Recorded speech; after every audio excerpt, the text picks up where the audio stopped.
Well, thank you everyone for coming out this morning. Again, thank you all the companies. Thank you HOVET, obviously, for putting this on. My name is Corey Click. I'm currently a senior at UNCW, and like they were saying, a lot of us have different ways when we transition out of the military. Some of us go straight into our jobs that we think we were going to flourish at it, and then come to find out it's like maybe that wasn't my thing. And that was me. I got out. I was also in logistics. I was a motor T operator. And then after they sent me up to Quantico to become a McMap instructor, yes, I got hazed. Got that red tab. But, I came back, and then they put me as company guns as a sergeant. And, and so I was doing administrative stuff. But I wanted more. My wife and I, we loved Wilmington, so I got out. From there, I then applied to the New Hanover Sheriff's Department, which I see you all over there. They welcomed me in. I was feeling that camaraderie, that brotherhood, that sisterhood with the Sheriff's Department. At the same time, I also put in for UNCW because my wife told me, she goes, listen, you're going to have your education. Some people need it, some people don't, but I definitely needed it. And so once I found out I got accepted at UNCW, the Sheriff's Department, they definitely gave me some more tools in the experience box. Went to UNCW. I switched my major from criminology to international studies and security studies. And basically, I'm able to apply what I've learned overseas into the classroom environment. I'll go ahead and tell you all, the whole stigma behind I think I'm too old to go back to school. You're not. All of the professors there are very understandable. My wife and I, we have a 7-month-old kid, and I just told them that, hey, I have this going on, and they work with me. And so if you're hesitant on going to school, don't be, because everyone's willing to work with you. And I'm pretty sure all these other companies, other universities will be able to tell you all the same thing. In terms of my experience, like I said, I was in the Marine Corps for 8 years. And then, like I said, decided to get out. And I've definitely been around. I've experienced some of these other companies, talked to them. And I'll go ahead and tell you, HOVET actually got me my internship with PPD. They was hosting the event at the PPD convention, and literally within a couple of hours, they were like, "Hey, you got yourself an internship." Obviously, I did the interviews and stuff, but HOVET is definitely here to serve you all, and it's a great honor that Dell and his team has also welcomed me to be part of their team. And they're always looking for people that's willing to help and serve the community, North Carolina, the nation. Hopefully we get this thing to the point where it's nationally known. And so yeah, that's pretty much it. This right here is the professional development panel. I have the great honor of introducing Siobhan Norris, which Jake already took that thunder. A little bit about her though. So I was the president of the Student Veterans Organization at UNCW. It was falling apart. The university it wasn't getting the support that it needed. And then Siobhan had basically taken me, she said, listen, she goes, I've only known you for one semester, and I know you're going to knock it out of the ballpark. So I picked my team. We got it up and running. And currently UNCW's SVO is known throughout the nation as one of the top student veterans organizations. And we have my previous vice president is currently going on and working as one of the top cybersecurity with Raytheon. So we're pretty much known. But all that is going toward Ms. Siobhan Norris. Thank you. And I'd like to proceed.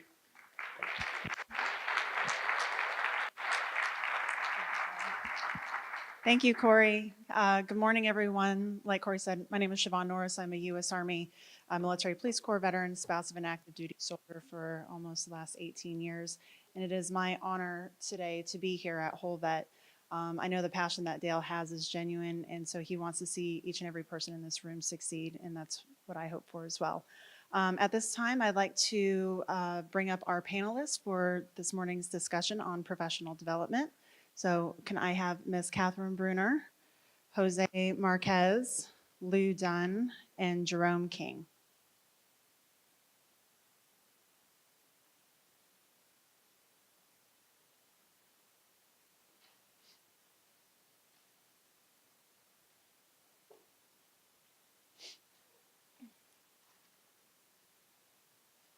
Okay.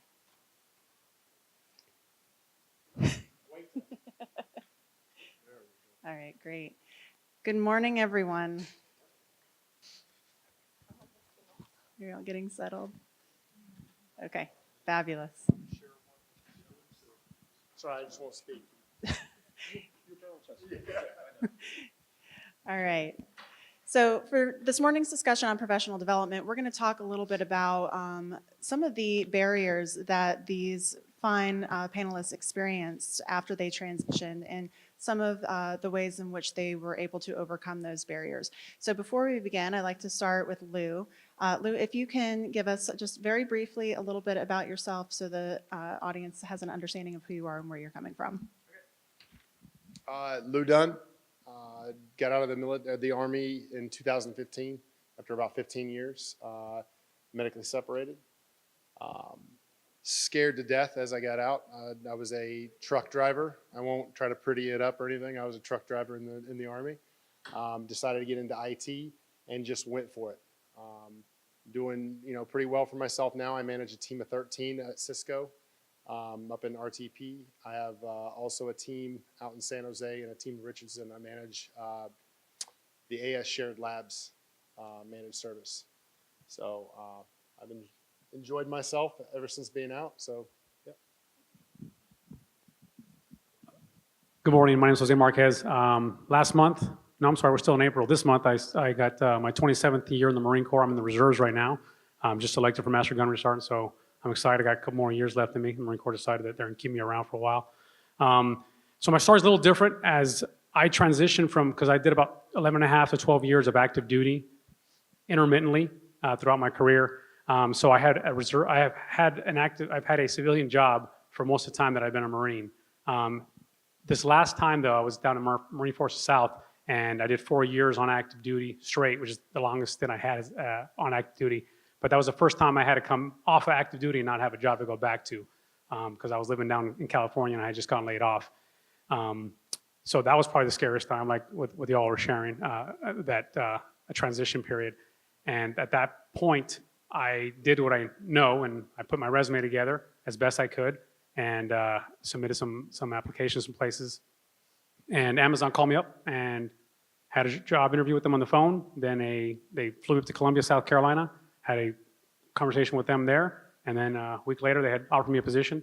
And on the day that I was off active duty, I started working at Amazon. So it worked out pretty well for me.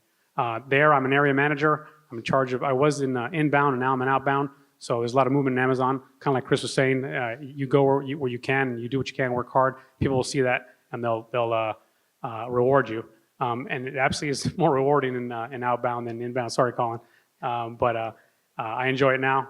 So I've been doing that now for almost 3 years, just 2.5 years now. I want to caveat with I have an accent. It's my parents' fault, so I'm sorry. My name's Jerome King. 10 years in the Marine Corps, Marine Special Operations Command. I initially started out in the infantry out in 29 Palms. I got out May last year. Found a little bit of soul searching and found my way into Northwestern Mutual as a financial advisor. I did have a background and a degree before I joined the Marine Corps too. Transition has been a roller coaster, I'd say, but at the same time, it's paying off right now. Like I'm actually happy every day. I enjoy what I do, and yeah, I'm giving back to the community around me. That was way too short. I need more time to prep. Yeah. So my name is Catherine Bruner. I am a luxury real estate agent here with Intracoastal Realty. I'm originally from California. I joined the United States Coast Guard directly out of high school. I started off doing search and rescue at a small boat station up in Washington, from there, I transferred to an air station, and my last 2 units were here in North Carolina. I worked for the sector for the command center for the state of North Carolina, doing search and rescue and law enforcement. And then my last unit was at Camp Lejeune, the Special Missions Training Center across from MARSOC. And I got out of the military 2 years ago in March, and my initial transition was a hot mess. And I still feel like I'm transitioning every day. But recently, my career has really taken off, and watching myself succeed on the civilian aspect has kind of motivated me to help other people and find other people that were in that low place where I started and help them realize that they're going to come out on the other side too. Great, thank you so much. Okay, so our first question talks about finding job opportunities. I recall a very similar situation to our keynote speaker when I first got out of the military. I threw my resume out there thinking that all of my military accolades would definitely get me hired, and I had crickets chirping for quite a while. So finding a job is very challenging, and I would like to know how each of you found the jobs that you have. What were some of the initial barriers that you faced? What resources were helpful in reducing those barriers? And what advice would you give to the folks in our audience today? That's a lot. I think with my transition, going from being a transportation specialist to going into IT, I think there was a lot of barriers because I was like, I don't know what kind of job I can get. I don't have the experience. I don't, I gotta take the first thing that I can get to get that experience. And I think doing that, actually taking a job. I mean, my first job, I think it was $11.50 or something like that coming out of the military. So it was risky, but within a month, I was already hired on at Cisco. So I was, take those chances. I think, there's going to be opportunities that may not look like opportunities right away. You just got to end up taking those chances and going for it. There's a lot. Anything else? Thank you. So I kind of already covered how I found the job. I was online, knew I had 3 months to get out. I will tell you this: if there's a job, kind of like what you're saying, that you would do, but it's not necessarily your dream job, apply for it anyway, because at a minimum, you're going to get interview skills out of that. At a minimum, that's what you're going to get. Even if they offer you something, you're like, no, I'm better than that. You don't take that. You got a job interview test. So I applied. Most of the jobs that I applied for wanted you, they were willing to wait for a month, but most of them wanted you within the first couple of weeks. Difficult to do when you have a transition date. Like I cannot leave earlier than this date. So that's the other thing I would say is be careful with how far out you can always start looking early, and you can start putting things out there, but just be careful how far out you put it, because they might like, hey, can you start next week? And you're like, no, I cannot. And then an opportunity might go away. So be careful. But again, take that opportunity to as a job experience or interview experience right there. So any barriers that I experienced essentially were that of the time, right? I was in Miami. I knew I didn't want to live in Florida. I just came from California. I didn't want to live there. So really what I would tell everybody is you have to pick from 48 other states. I just don't want to live in Florida and don't want to live in California. So it was believe it or not, with Amazon, I lucked out because they have fulfillment centers everywhere. And this is 2016. They have a lot more now. I think I don't want to say we doubled our size, but because of all the little locations we have with AMZL, Amazon Logistics, we absolutely have a lot more spaces that I could have gone to. And as far as resources, so I was one of those guys that I'm a reserve. I've had a civilian job before. My civilian resume and my military resume alone will get me any position I want. Felt very cocky about it. Then I went to TAPS because I was required to go. But I was like, I'll sit in the back of the room and just sign the paper that I was here. But they gave the resume writing class, and my ears perked up because it was very different than the resume I had because the format had changed. So lo and behold, over time things change. I should have known that. And I reformatted my resume. I still had all the same meat and potato in it, but I just reformatted it. And that I think actually did help me get at least a look at a lot of places. So that's one of the resources that I was able to use despite me coming and thinking like I didn't need it. Expectation management. I joined the Marine Corps late. I was 23, 24 when I joined. When I was transitioning, I was working with some of the finest men in the world, soft community. We carried guns, we jumped out of planes, we were the cool guys. That doesn't always translate into the civilian world. Your expectations of what you're actually going to get to what you're being used to. I mean, throughout the Army, Navy, Air Force, Marine Corps. There's a place to be, a time to be there. If you're sick, you go to BAS. If you need to eat, go to the chow hall. There's always somewhere for you to be. There's someone above you to look out for you, and there's someone below you looking up to you.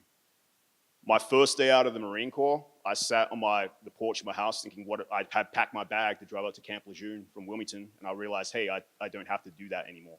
You know what I mean? So I sat there for like 4 hours thinking, what am I going to do now? Because I had a plan. I came into the Marine Corps with an education, had experience before that, but it didn't feel right. I didn't have the same brothers that were going through just doing things around the world. So my biggest thing first was my expectations, was realizing that, hey, I'm starting out at 34, 35 years old, and now I'm going up against guys who are coming fresh out of college. The background that I had was within economics and finance. I wanted to fall into that position again. So going into interview with certain companies, I found out that now, yes, I can read wind coming out of a plane, or I can shoot a gun really far, or I can do all this cool stuff, but that doesn't translate into the civilian world that well. So what I found was like managing my expectations. The position I fell into with Northwestern Mutual, I'm really grateful for having that right now. It's given me the ability to basically get to where I am and help with my transition, which is an ever-going process too. Also, another thing too is to leverage other organizations. So the Honor Foundation was a big thing for our SOF veterans coming out. That was my big wake-up call. It was my moment of reality, thinking, yeah, I'm about to transition and be an actual human being again. Getting involved with those organizations as you're getting out of the Marine Corps out of the military, starting that as early as you possibly can to just realize your potential and realize that, hey, there's life after the military. But managing expectations and being realistic with your expectations too were the two biggest things for my transition so far. My biggest recommendation would be to be patient, and that's with other people and with yourself mostly, because you're not going to wake up tomorrow morning and it's your dream of everything that you see yourself being as a civilian is going to come true. It takes time. And for me, where I found my resources of trying to get a job, initially I went to Google, Indeed, just started looking around. I wasn't aware of the great resources like Whole Vets. So all of you that are in this room right now are leaps and bounds above where I was, and you're doing the right thing already.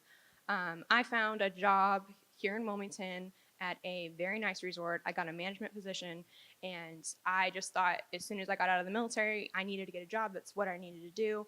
And I lasted 2 weeks before I walked straight out the door. And that's why I'm not saying the name of what the company is, because going from being in a command center where I was doing search and rescue and people were literally dying when we picked up the phone to watching people scream at each other over whether or not there was enough towels in one of the rooms, I just had no patience at all. And so when I'm saying have patience is be patient with yourself, because you're not going to find the right job right off the bat.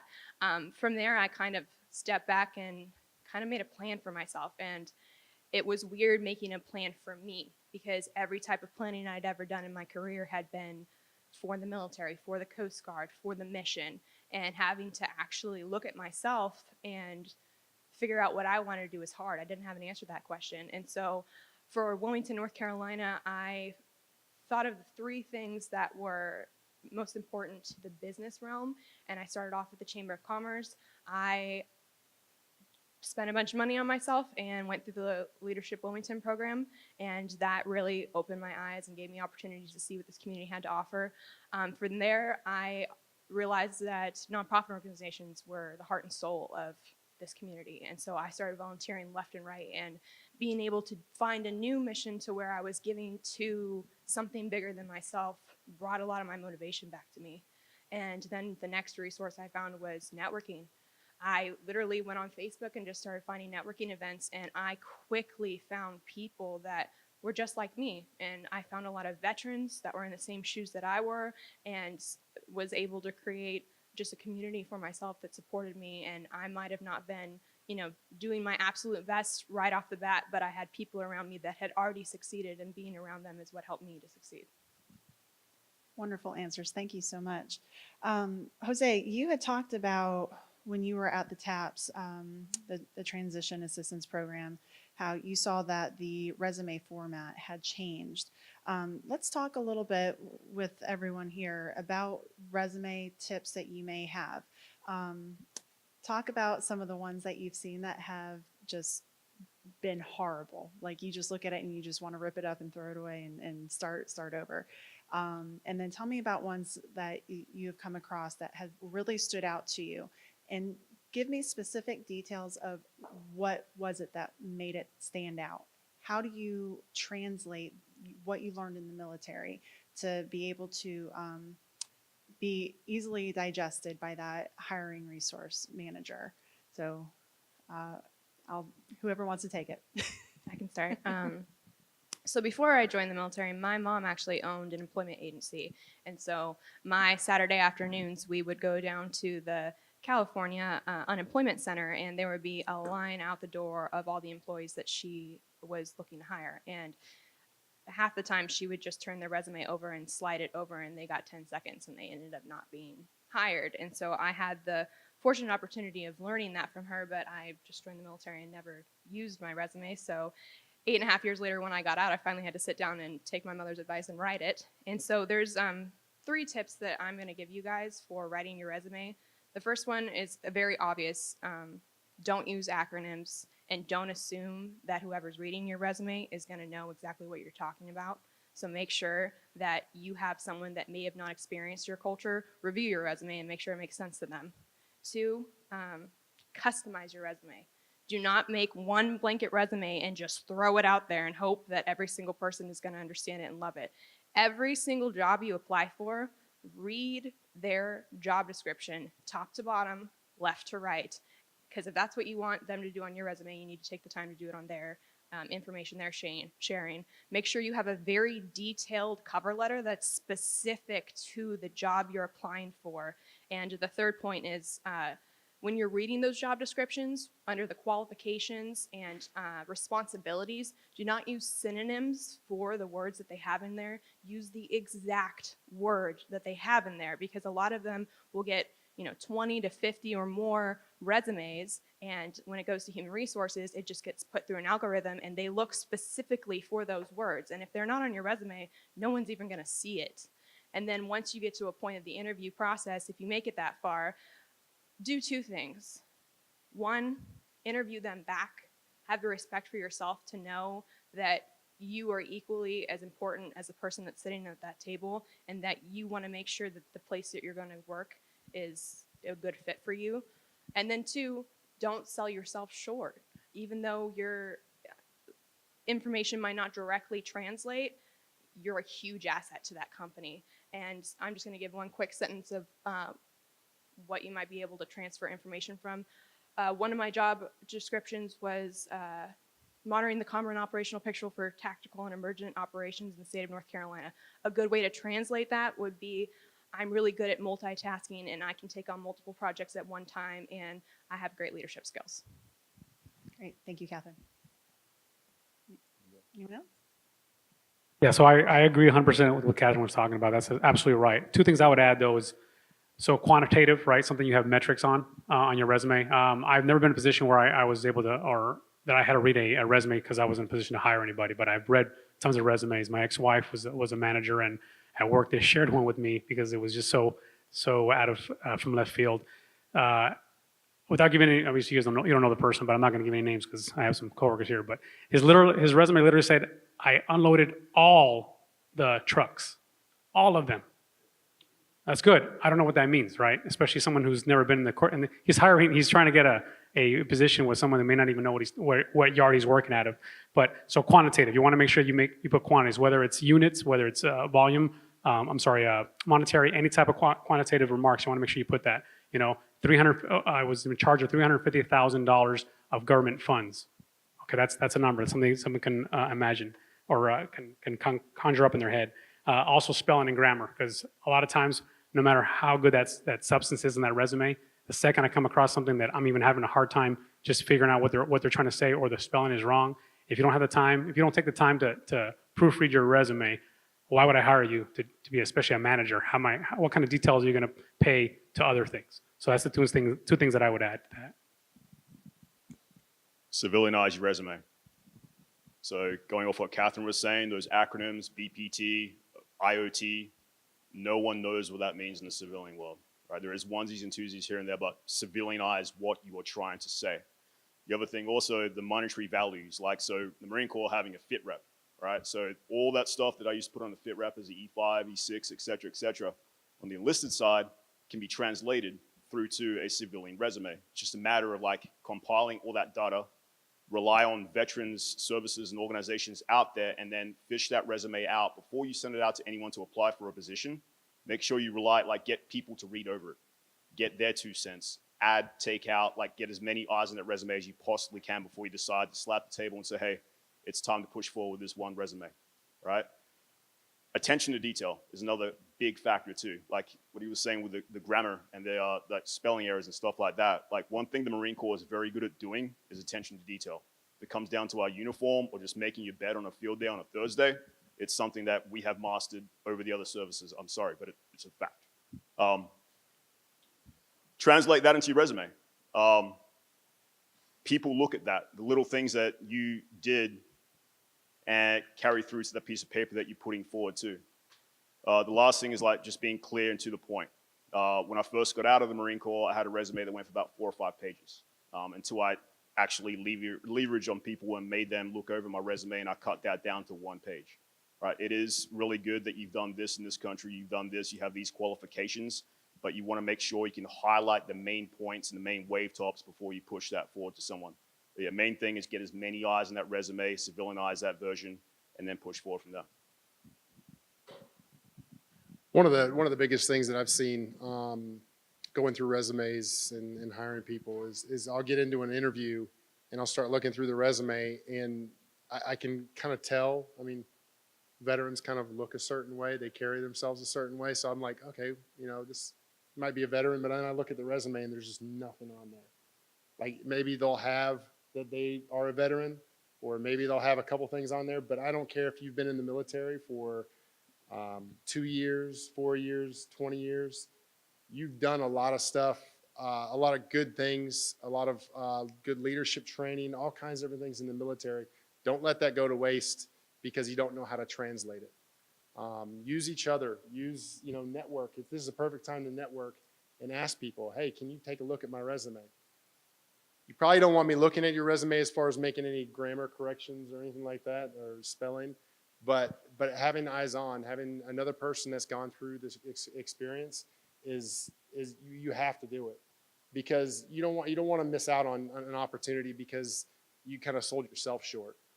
I'm definitely, I'll be like, oh, I didn't really do a whole lot in this, and then I start thinking about it, and I'm like, you know what, I did lead a group of 20 people with $2 million worth of equipment and all this other stuff, and it starts adding up, and you start kind of it's actually motivating. You're like, okay, well, I did do a lot of stuff, I did learn a lot of things.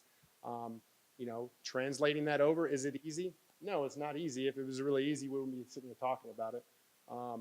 But you can do it, and you have those resources available. So that's the biggest thing. Networking for me is a huge thing, even for a resume. Perfect segue, because we're going to talk about networking. But before we do that, I've had the opportunity to hire a lot of folks to work for me in the past, and I had the opportunity to get transitioning service members who were getting out of the military and going into higher education. So I served as the program manager for UNCW's military affairs office, and so I hired quite a few VA work studies. Corey was one of them, and I had the opportunity to see what some of these people were coming in with, and it was garbage. And so what I did is I worked with each and every one of our students to redo their resume. I made them go to the Career Center, which if you are a UNCW alum, you have access to their Career Center for life. And I assume the same thing for Cape Fear Community College. I would definitely utilize those resources, but most importantly, no matter what you do, show your impact on what you did. Don't talk to me about your responsibilities or your roles. I want to know how you made that organization better, because I want to know how you're going to make my organization better. So that is the best advice I can possibly give.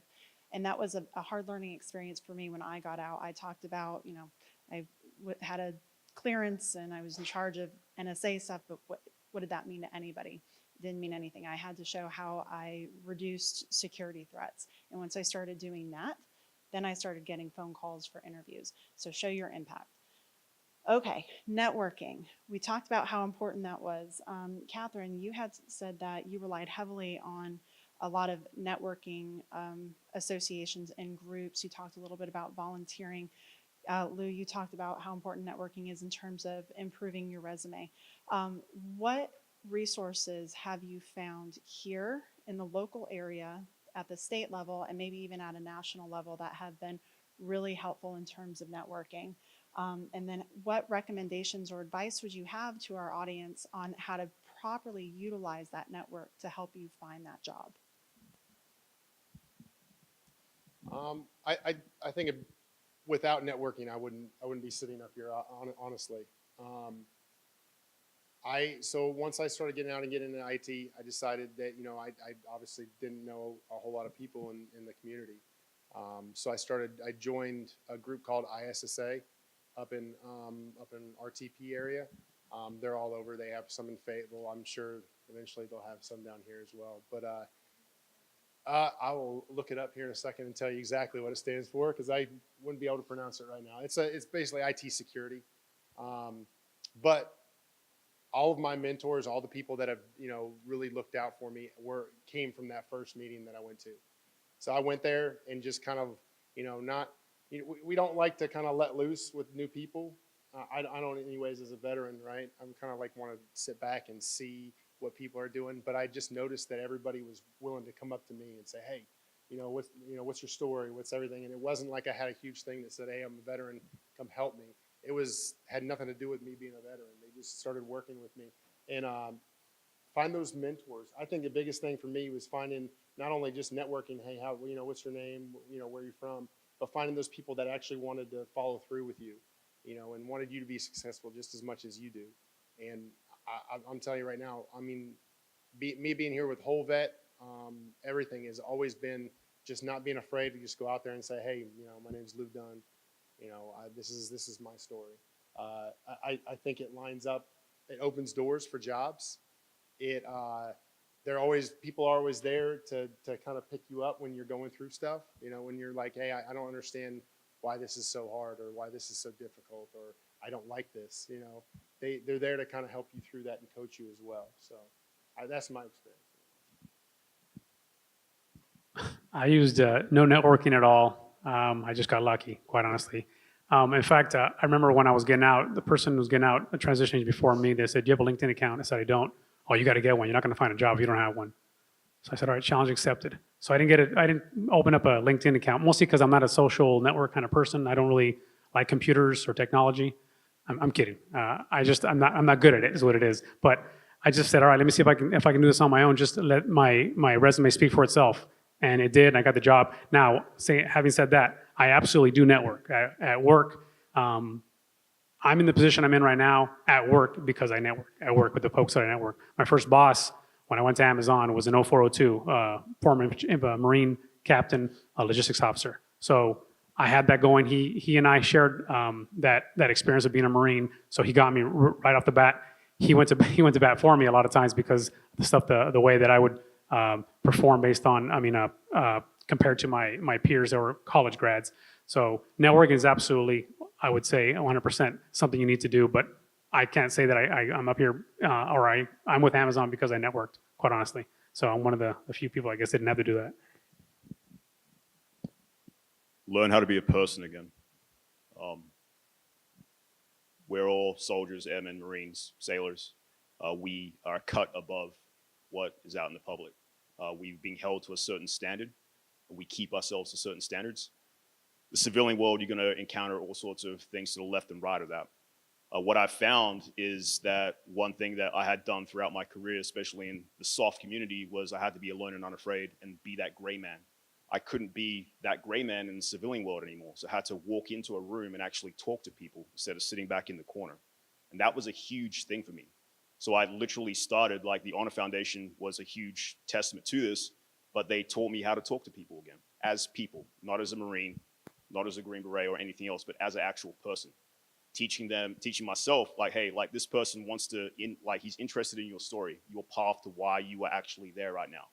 So developing like your path, your story, why you were actually there, and delineating that to a civilian context was a huge thing for me.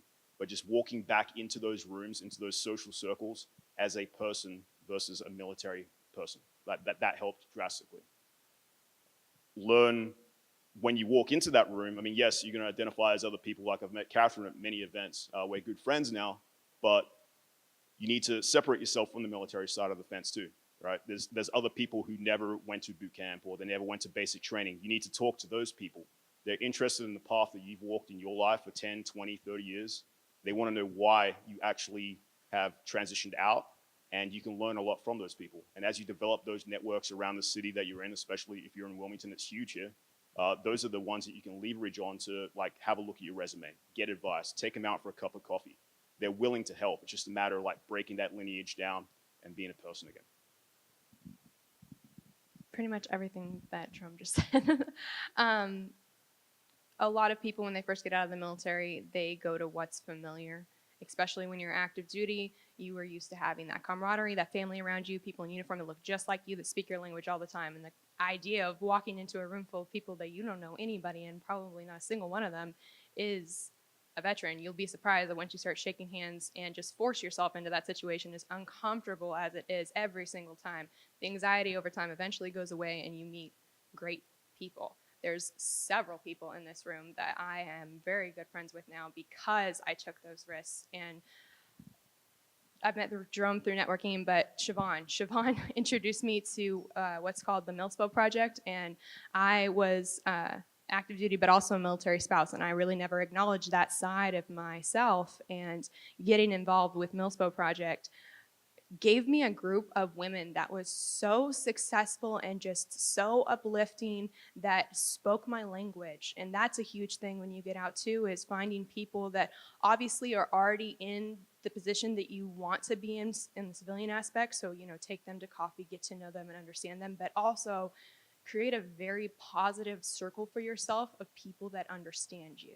Because if you go home back to where you came from and you just sit on your parents' couch and you just wait for somebody to come knock on your door, that's never going to happen. You got to get out there, you got to find your people, you got to find your support system, and you got to have goals. Very true. You have to create opportunities for yourself by putting yourself out there. One of the biggest lessons that I've learned, in which I share at various leadership academies, is success is all about managing relationships while delivering results. So if you can manage those relationships and network, find a way to be impactful to another person, they're going to remember you, and they're going to lean back to you and possibly help you out in the future as well. So keep that in mind. I want to stay a little bit more on the networking piece. Jose, you had talked about you don't really like technology. Let's talk about LinkedIn. Has anybody on the panel used that? Has it been helpful? If so, how? How have you made yourself more noticeable to recruiters? How are you building that network of like-minded peers through social media? And it doesn't have to be LinkedIn, but LinkedIn and maybe other social media platforms. One of the biggest things that, you know, I want to make sure that veterans and in general, people on LinkedIn, it's not a Facebook, right? It's not a social media platform to, you know, yeah, you can have your friends if your friends are in the same, or in the professional business space and everything like that. That's okay. But I tend to surround myself on LinkedIn with not only, you know, veterans that I meet at events like this and everything, but those experts in their field. You know, that's part of networking to me is surrounding yourself with people that are a lot smarter than you, or people that you want to be eventually. You know, or you strive to be, you know, like them, or choose their path, or make your own path, right? I think the biggest thing is to make sure that you're, you are communicating with people. You're going out there. They do have. I'm not very, very active on LinkedIn, but I do go in every once in a while, look at different veterans, look at different people that I'm working with. I see people that get promoted. Well, guess what? Maybe that position's opened up. You know, there's a lot of things that when you start following through on LinkedIn, you can start figuring little tidbits of information out. So that's kind of like what I use it for. So with LinkedIn, I do get emails saying, there's a story out here about this. And if the story interests me, I'll read it. That's usually what I use LinkedIn for. Or again, maybe see somebody that got promoted or something like that. But I'm pen and paper. What's your phone number? Let me call you. I know a lot of people like to be texted today. I mean, I'm getting used to that now. But I need to do the face-to-face. That's just how I am better. I'm better at doing face-to-face over the phone with the voice. I know that's my strength, so that's what I exploit. Immerse yourself in the industry you want to be a part of. And LinkedIn is a huge tool for that. Obviously, I wanted to get involved in finance, so I started following and researching people that are very successful around the world in that one industry that I was aspiring to go back into. The veterans community too is another huge tool and a huge segue, like you were just saying, where you can now lean on people who have made that transition into that field. And you find out that, hey, this guy got out of like the Army 15, 20 years ago. He only lives like 2 blocks down. Or this woman got out of the Air Force back in the 90s and she works downstairs to me. You know what I mean? You can use that and leverage that, and now you're like talking to that person. That's another set of eyes you can have in that resume. Sorry for bringing that up again. But that's another cup of coffee that you could have. That's someone else that you can network with. And now you're just basically growing that spider web as far as you can possibly get it. But the first thing was like immersing yourself in the actual field you want to be a part of and being the subject or trying to become that subject matter expert within the area of that field. Like, so case in point, I was in Wilmington. I started talking to anyone who was involved with finance and economics in the city. All right, and that led me to where I am right now. I use LinkedIn and other social media like that. I feel like we've covered LinkedIn pretty well, but the first thing I would do would be to wash out all of your social media pages as if you were the eyes of the employer that was about to hire you. Because the moment that someone gets to the point where they're like, oh, this person's name, I want to hire them, and then they pull it up and you're either in a bikini on your cover page or you're chugging a beer or something, delete all that stuff. We're all too old for that at this point, and you can keep it in your private pages, but don't make it Googleable, please. For me, I actually didn't start using Instagram until I joined my company that I work with now for real estate, and I didn't understand the concept of it or why. And I have connected with so many people that same thing I wouldn't have known through a hashtag. And I hated it at first. I thought it was ridiculous, but I've gotten a lot of business from it. And as long as you keep it professional, you can still be personable, but don't do anything that you're going to regret or post anything that shouldn't be up there for the public to see. I would agree. And Catherine is being modest. She has an amazing Instagram account, and her personal brand is phenomenal. So if you ever want to have look at some really good examples, I would definitely follow Catherine in the way that she promotes her business and her company, because she's killing it. Okay, so before we go on to our last question, because we were I felt like we were dancing around a little bit of some of the resources that we have. For those who may not know about these resources, we have Team RWB, which stands for Team Red, White, and Blue. We have a chapter here in Wilmington. That's another great opportunity for you to get involved and meet some other veterans and spouses in the community. We also have the Military Spouse Professional Network chapter, which, Lonnie, if you can raise your hand. This is a chapter based out of UNCW. It's a partnership with the U.S. Chamber of Commerce Foundation's Hiring Our Heroes program. It is for military spouses who are career-minded. So if you are a military spouse or if you know one, be sure to talk to Lonnie and get her contact information, because we have had success with that chapter. We have gotten spouses hired. Good shout out to PPD and Bank of America for hiring some spouses of our organization. And then again, the MilSpo project, like you had mentioned, Catherine, that is for military spouses who are interested in entrepreneurship. And then also get involved with Bunker Labs. We just have a new chapter here in Wilmington. They are based out of Raleigh in the state, but they are expanding their presence. So as a veteran or a military spouse, if you're interested in starting your own business, Bunker Labs is a phenomenal connection. Happy to talk more offline about that. They have an event this Wednesday up at, Hey, I think it's Salty Dog. Up Salty Turtle. Salty in Turtle Surf City. in Surf City at Yes. 7. Yes, Salty Dog. Salty something. Okay, last question. We had touched on mentoring and how important this is. Talk to me about how mentors have personally helped you through your transition, And then if you are a mentor, talk about some of the advice that you're sharing from your experiences and passing that on to the next generation. One of the biggest things that's helped me out is having mentors, like I had mentioned before. One of my mentors sent me, he would always send me resume, or he'd always send me job descriptions, and I'd just look at them and I'd be like, "What are you doing? This is not me. I don't qualify for this job at all." And he's like, "You're selling yourself short. Redo your resume a little bit and go after it." So I think that mentors are there to push you. They should push you to be better, and to help you along the process. Right? I got a couple different jobs that I honestly I didn't look at it from the outside in. I didn't look like I was really qualified for the job. I wasn't confident in it, but I got into it because my mentor was, motivated me. He's like, hey, you can do anything you want to. It's all what you want to put into it. I think it should be mandatory for you guys to have someone to, even if it's someone to your left or your right, they could be your mentor as well.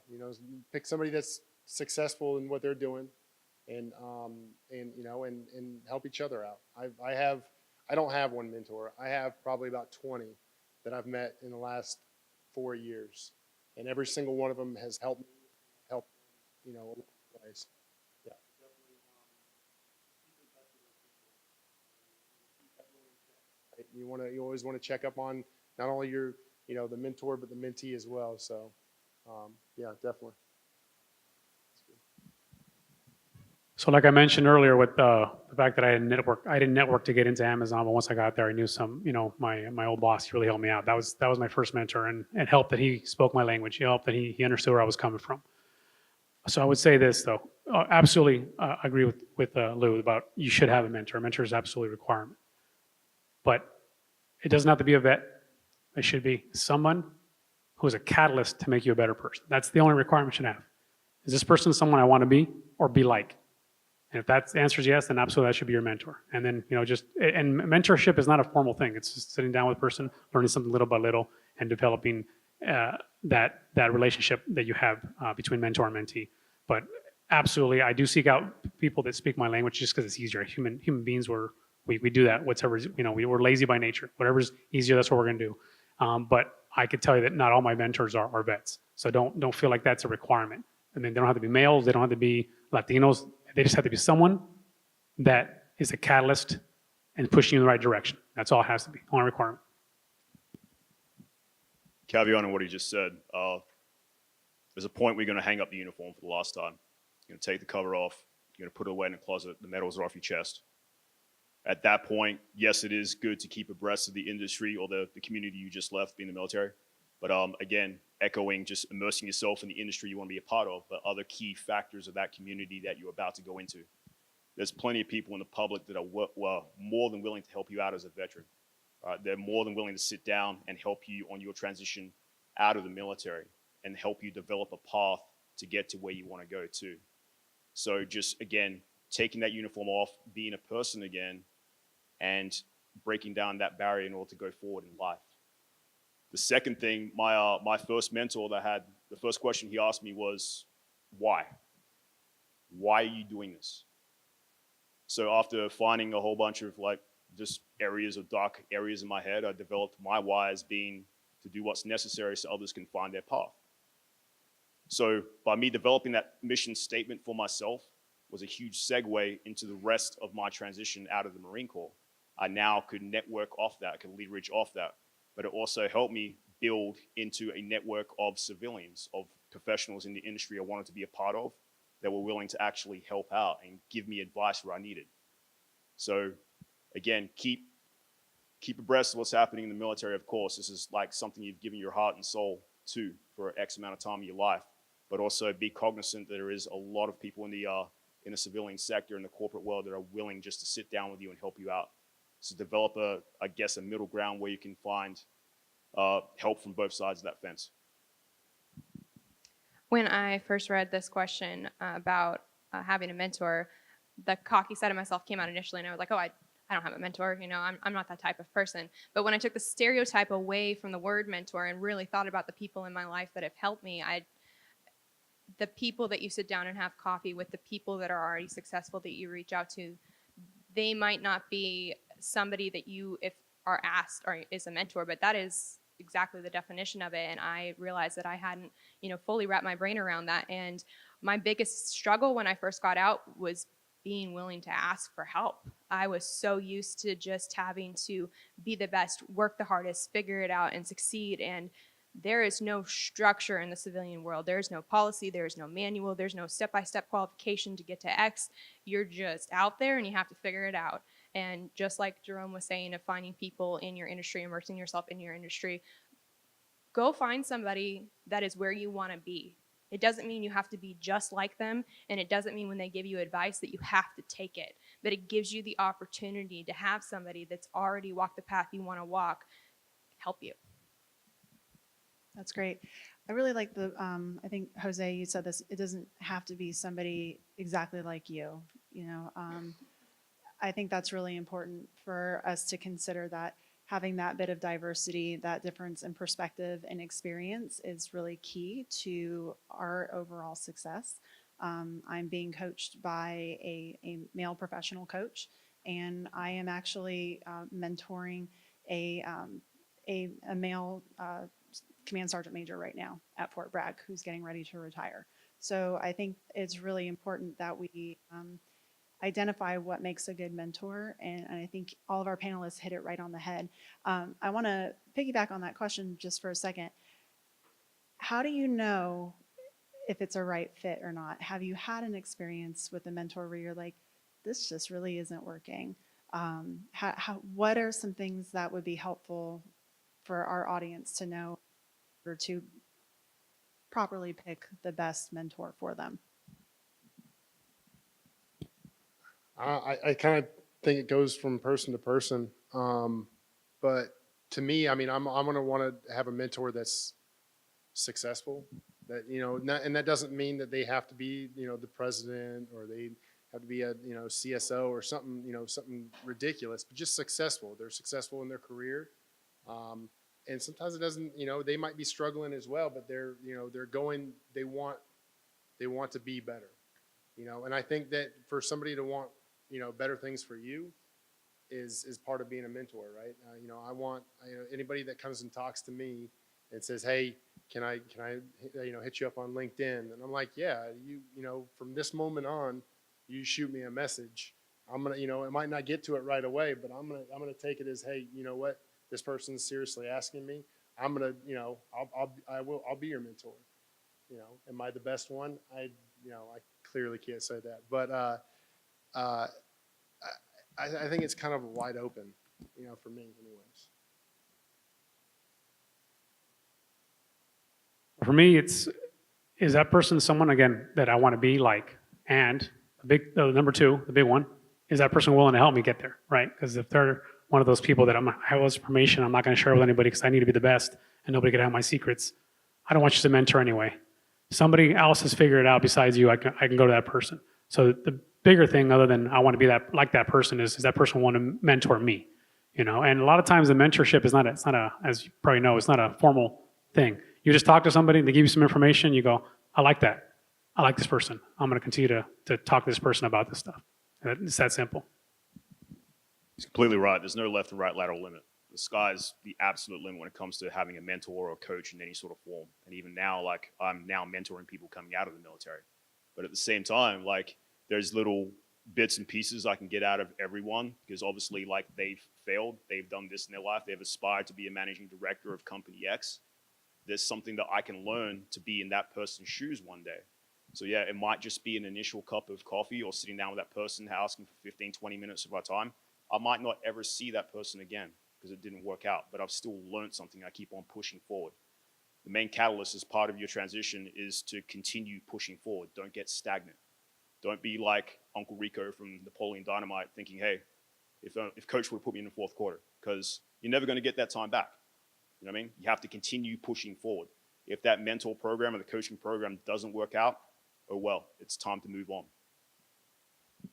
Whether it's a job, a mentor, a lifelong friend that you've had in your life, anybody, the best way to kind of gut check to know if it's the right connection for you is to make sure that it aligns with your core values, that you don't have to agree with that person, but that in no way they're manipulating your choices to do something that isn't what you want. And I think the biggest thing for veterans is that when you get into boot camp, we get stripped down to a shell. We can save lives on autopilot or whatever your mission is. And when you go out into the civilian world, you're still on that autopilot. And so my biggest advice is to wake up, figure out what's most important to you, and make sure every morning, every step you're taking with your family, with your friends, and with your career path, that it's what you want and it's what's making you happy, and you'll know. To touch on what she was just saying, reconnect with some of the people that you left before you joined the military.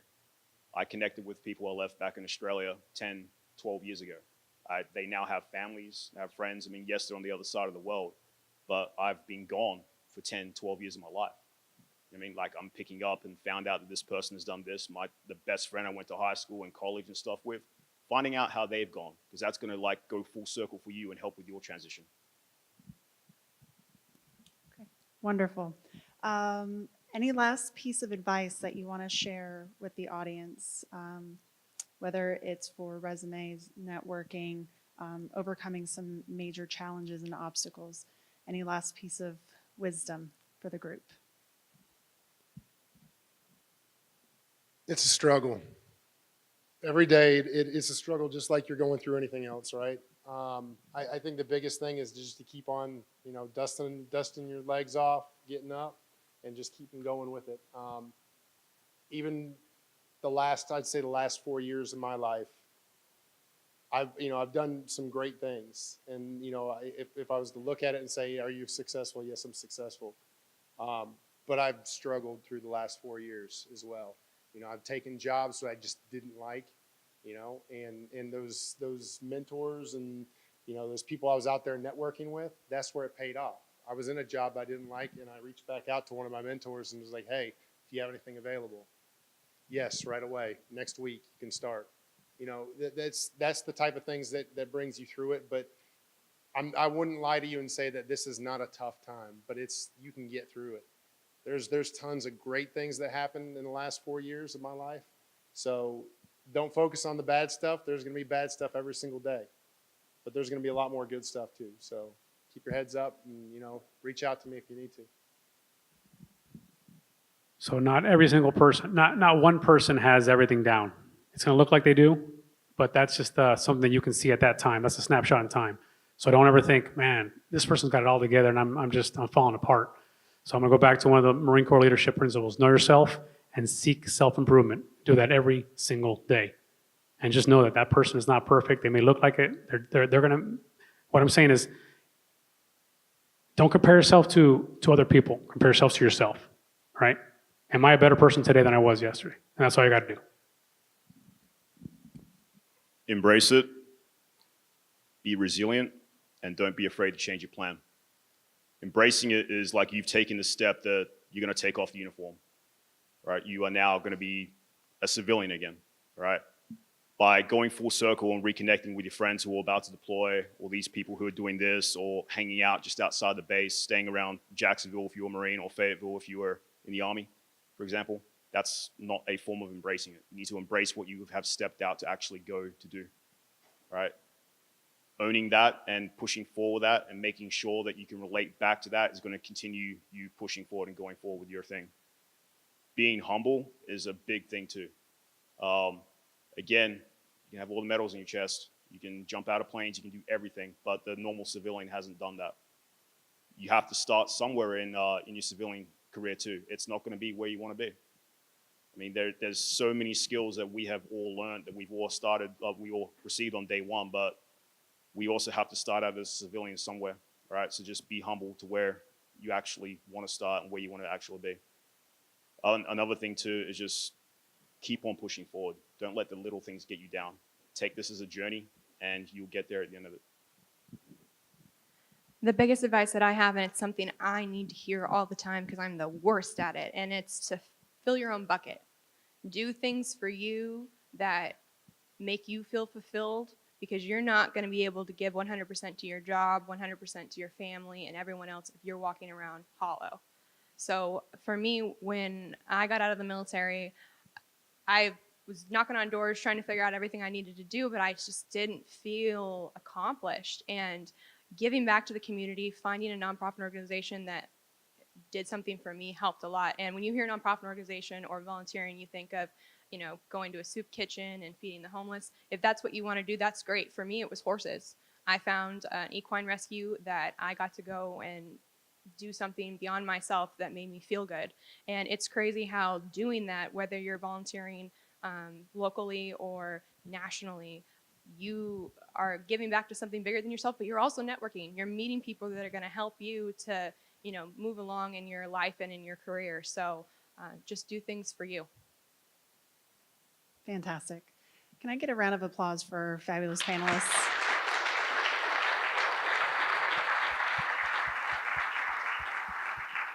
Okay, so we have about 15 minutes for Q&A with the audience. So if there are any brave souls that have some questions, please stand. Can we get a microphone? No, oh, you don't. Listen to that.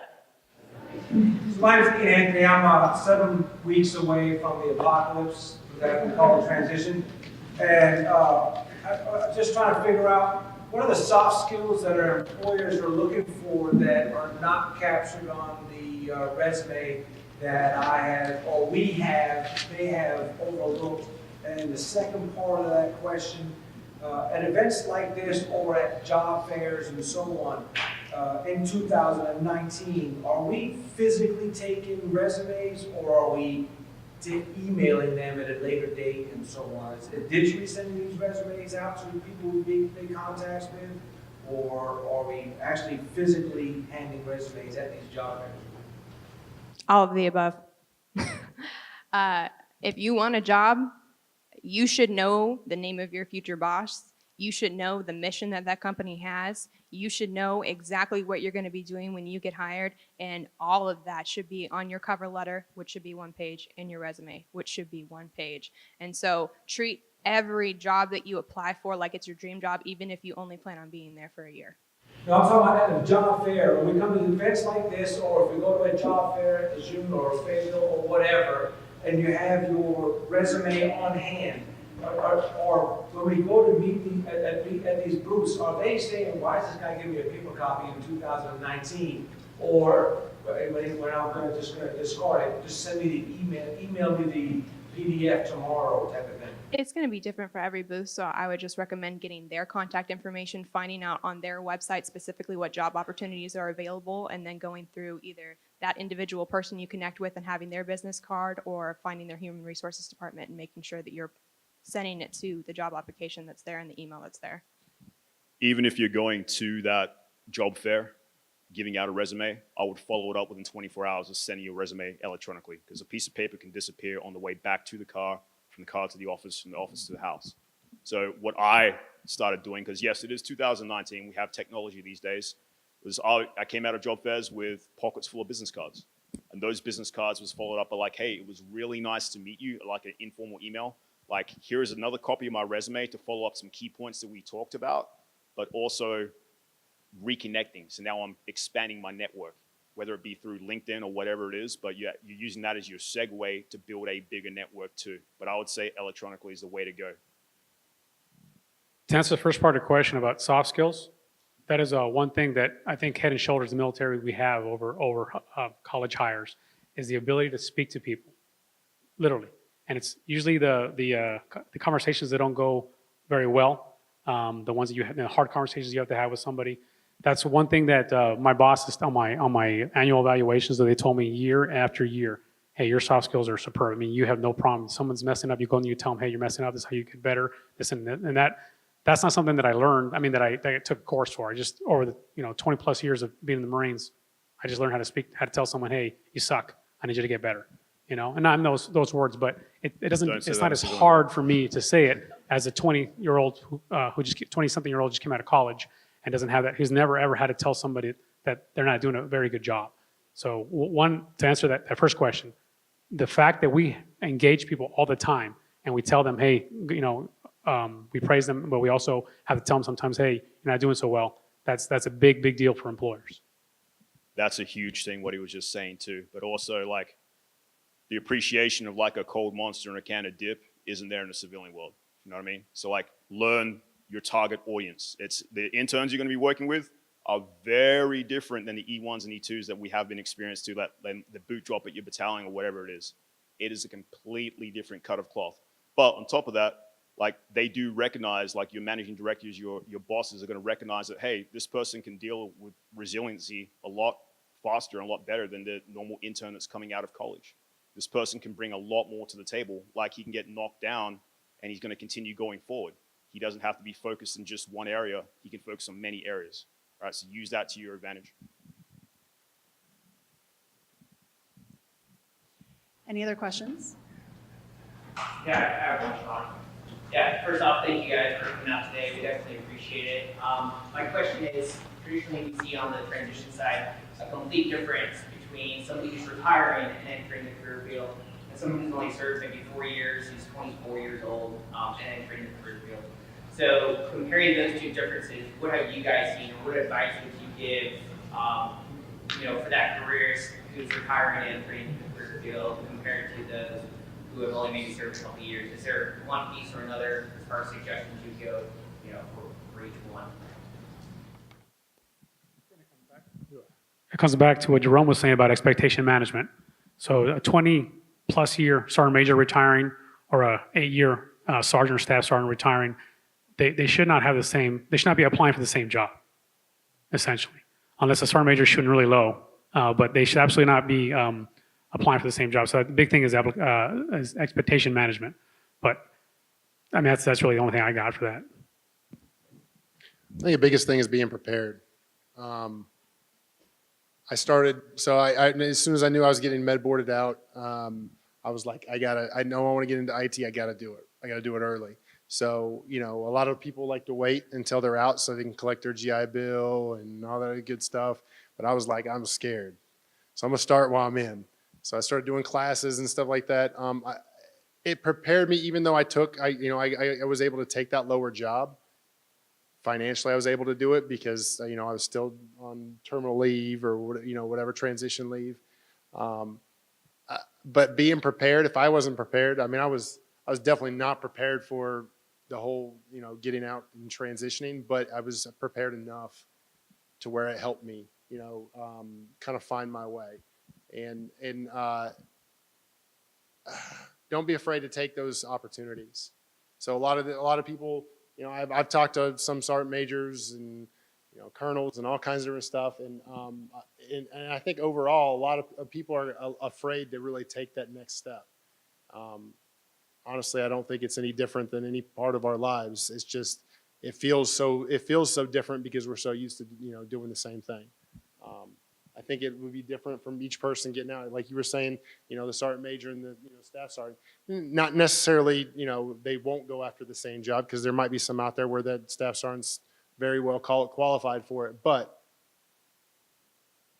you do have to have those expectations. I knew going into IT, I wasn't going to be like a IT manager right away. Like wasn't going to step in there.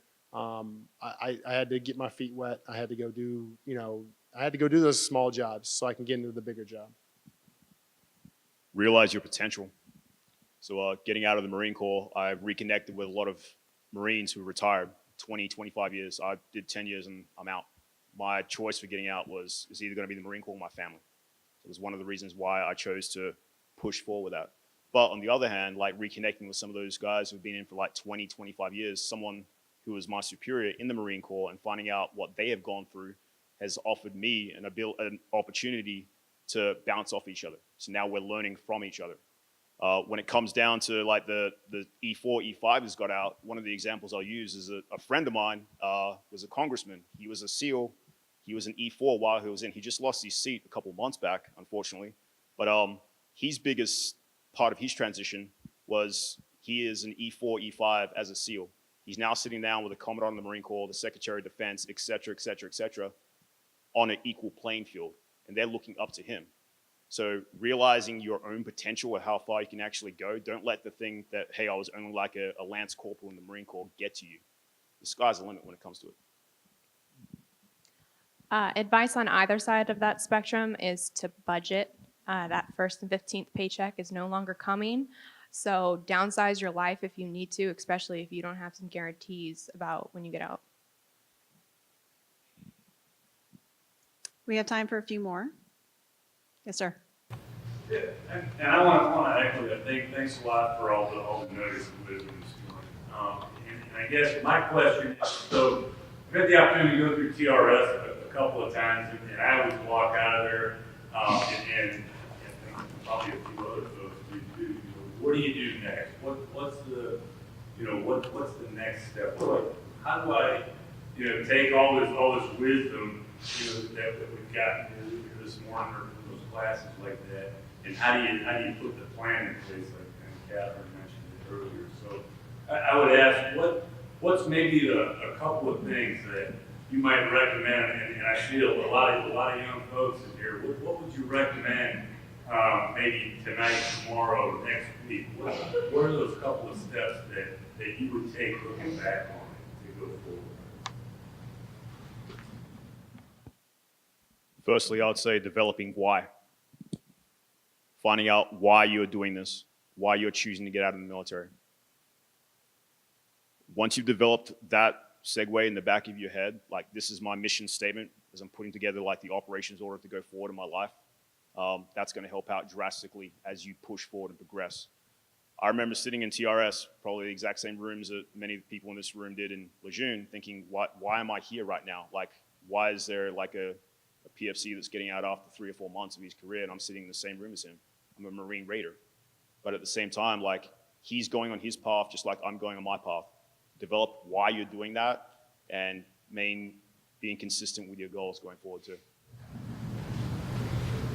What was your name, sir? What's that? What was your name? Oh, Ryan, sorry. And what is it that you want to do on the civilian side? That I want to do? Yeah, on the civilian side.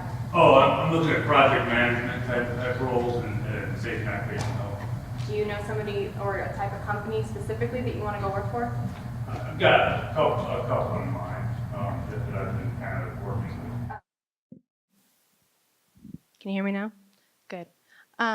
The reason I'm asking that is because the answer to your question is going to be different for every single person in this room. And first off, do exactly what Jerome said and answer that question for yourself. When you go home tonight, sit down, write that question out, and write down exactly what your answer is, because the act of writing sometimes can really surprise you about what comes out.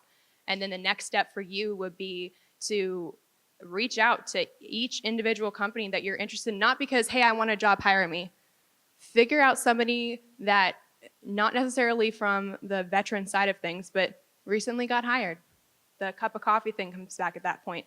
Go get to know people that are already at the place that you want to go work. And it doesn't have to be, you can email every single person at the company and maybe only one of them will respond to you, but that one person might make a difference of whether or not you get hired there. So just take initiative and, make sure that you have a plan. I think networking for me would be the next, any next step from here. Everything that they just said was correct. I think getting out there, taking that first step. Wherever your path is, I thought I knew my 3 years ago. Is this time? Hello? I thought I knew my path when I first started. I took a job in IT security that I was like, oh yeah, I love IT security. I hated that job. It was the worst job that I've ever had in my life. And through networking and through all kinds of stuff, I still have great relationships with my boss, and I felt like a failure. So I don't think there's a perfect path from here. It's just taking that first step, or whatever direction you're going to be going in. Just take that step, and don't be afraid to take that step. And it might be the wrong one, but then you can take another one, and you're a completely other direction. So yeah, have fun with it. So to loop it all in, I would say this: know what you're worth, self-worth. Know what you're worth. Just like Catherine was talking about, when you sit down for an interview, that's your opportunity to interview them. I did this without anybody ever telling me. The first time I sat down and did a job interview, I wanted to see why I should have worked for this company, not why they should hire me. I just did that. That was my personality at the time. And I said, well, hold on, what do you have to offer me? Let's not get over the top here before the job offer. Why would I want to work for this company? I didn't use those words. I was 16 years old. I didn't know, I could speak to an adult that way, but that's what I was, I think that's what most impressed her, that she was like, wow, I felt like you were interviewing me. And I was like, well, I kind of was, because I didn't want to waste my time or your time. So that being said, before you leave, before you transition, before you, where to apply, what company, who to call, who to email, or Facebook or LinkedIn or whatever you guys call it, is Google a verb now? Before you do any of that, know what you're worth, because when they come back to you, you need to know how to engage them based on what you believe you're worth. So that's the first thing I would do, along with the why, because that would stem right to it from it.